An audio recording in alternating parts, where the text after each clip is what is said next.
Knew something was up when my wife started smiling again. She's been happier than I've seen her in years, and I'll admit that my first thought was that she was having an affair. I wanted to confront her about it, but, "You've been smiling too much," isn't exactly evidence.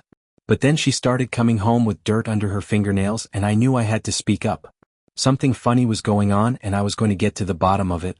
I told my wife, "If there's anything you want to tell me, now's the time, because if I find out on my own then I'm going to be very upset."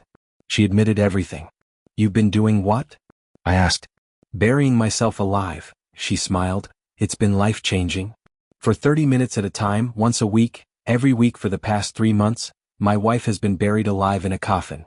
First the adrenaline kicks in and you panic," she explained, "but afterwards you feel completely at peace.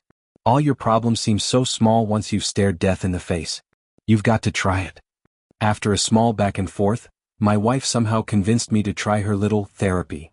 I mostly agreed because I wanted to catch her in a lie. When I came out of the ground and didn't feel any better, I'd make her confess the real reason she's been so happy lately. At 7:15 I entered the coffin. "Give me your phone," my wife demanded.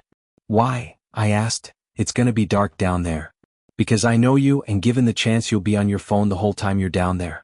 You have to actually pretend you're dead for it to work." I begrudgingly handed it over. "Alright, I'm going to close you in." "Wait," I said, setting a 30-minute timer on my watch. "Okay, I'm ready." She shut the lid and then I heard dirt sputtering across the coffin. The panic set in very quickly. I mean real panic. I started pounding on the lid, begging to be let out and howling into the empty darkness. Nothing worked, but soon the dread was replaced by a calm, just like my wife said. I was face to face with death and every mistake I ever made played in front of me like a film. What the hell was I doing with my life?